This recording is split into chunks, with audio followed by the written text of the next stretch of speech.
Now let's go further in this study. Laten we verder gaan in deze studie. In Romans 3 and verse 20, In Romeinen 3 en vers 20. Paul says, by keeping law, no one will ever achieve righteousness with God. Paulus zegt dat door de wet te houden zal niemand ooit rechtvaardigheid voor God bereiken. Therefore, by the deeds of law, no flesh will be justified in God's sight, for by the law is the knowledge of sin. Romeinen 3 vers 20. Daarom dat uit werken der wet geen vlees voor hem gerechtvaardigd zal worden, want de wet doet zonde kennen. Does it say in Dutch, by the deeds of law or by the deeds of the law? Deeds of law. That's right, Ja, in Nederlands is het heel goed. because so many people understand that Heel veel mensen begrijpen dat.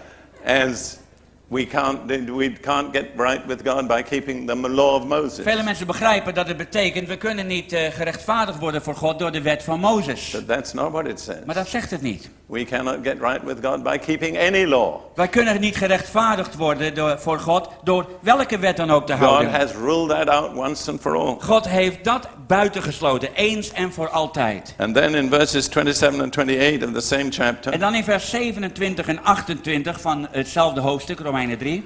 where is boasting then? It is excluded. By what law? Of works? No, but by the law of faith. Therefore we conclude that a man is justified by faith apart from the deeds of law. Waar blijft het roemen dan? Het is uitgesloten. Door welke wet? Der werken? Nee, maar door de wet van geloof. Want wij zijn van oordeel dat de mens door geloof gerechtvaardigd wordt, zonder werken der wet. Without the deeds of the law or law.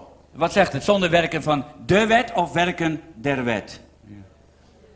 Der wet, het zegt Ja. die law. It shouldn't be. Der hoort er eigenlijk niet thuis. That's put in by the translators. Dat is neergezet door de vertalers. It says by the deeds of law. Door de werken van wet.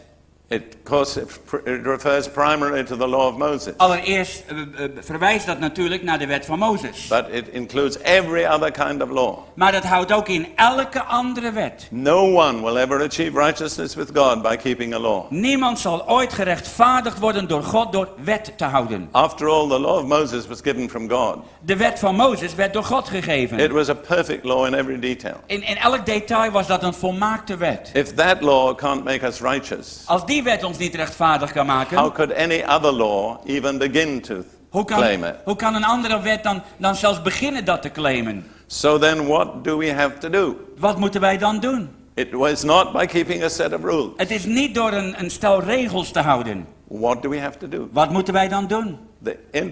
The answer is amazing. Het antwoord is verbazingwekkend.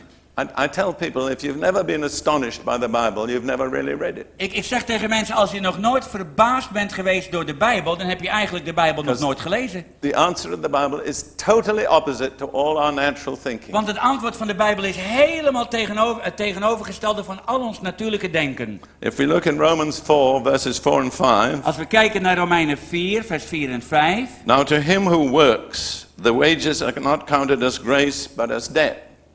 Nu wordt hem die werkt het loon niet toegerekend uit genade, maar krachtens verplichting. If we do always that which is exactly right, then God owes it to us. Als we al datgene doen wat juist is, dan is God ons verplicht om ons dat toe te rekenen. It's not by debt, it's by grace. Het is niet vanuit een verplichting. I'm sorry, it's not by grace, it's by debt. Dan is het niet uit genade, maar uit verplichting. But then Paul goes on in the next verse. Maar dan gaat Paulus verder in het volgende vers.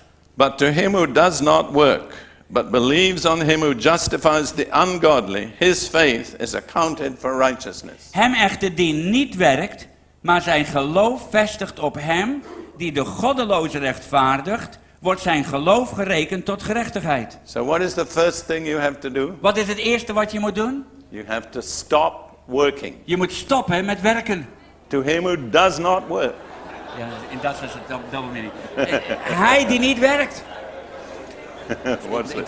That also means you got to stop to be employed. Yeah. It's a double meaning. Well, that's one of the problems of Een van de language. problemen die we hebben met de taal. Although it could be the same in English. Maar dat zou ook in het Engels van toepassing kunnen zijn.